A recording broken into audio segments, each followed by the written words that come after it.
சூர்யா தனது 50வது பிறந்த நாளை முன்னிட்டு ரசிகர்களுக்கு ஒரு பெரிய விருந்து கொடுத்திருக்கிறார்.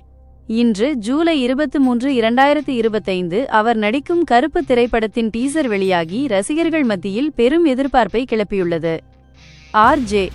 பாலாஜி இயக்கும் இந்த படத்தில் சூர்யா ஒரு வழக்கறிஞர் கதாபாத்திரத்தில் நடித்துள்ளார். இதுவே ஒரு ஆச்சரியமான விஷயம் இல்லையா?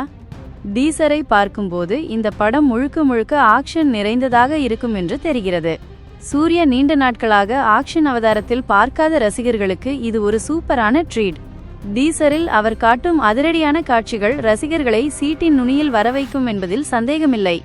சூர்யாவுடன் இணைந்து த்ரிஷா, ஸ்வாசிகா, காளி வெங்கட், இந்திரன்ஸ் போன்ற பல பிரபலங்களும் முக்கிய கதாபாத்திரங்களில் நடித்துள்ளனர். இது படத்திற்கு மேலும் வலு சேர்க்கும். டீசர் வெளியானதும் ஒரு சிறு சர்ச்சையும் கிளம்பியுள்ளது. டீசரில் சூர்யா சுருட்டுடன் தோன்றும் காட்சி குறித்து சில சமூக ஆர்வலர்கள் தங்கள் அதிருப்தியை வெளிப்படுத்தியுள்ளனர். ஒரு பொதுநல அக்கறையுடன் அவர்கள் இதை தெரிவித்திருக்கலாம். கருப்பு திரைப்படம் செப்டம்பர் மாதம் திரைக்கு வரும் என்று எதிர்பார்க்கப்படுகிறது. சூர்யாவின் பிறந்தநாள் பரிசாக வந்த இந்த டீசர் படத்திற்கான எதிர்பார்ப்பை பல மடங்கு அதிகரித்துள்ளது. படம் எப்படி இருக்கும் என்று ஆவலாக இருக்கிறீர்களா?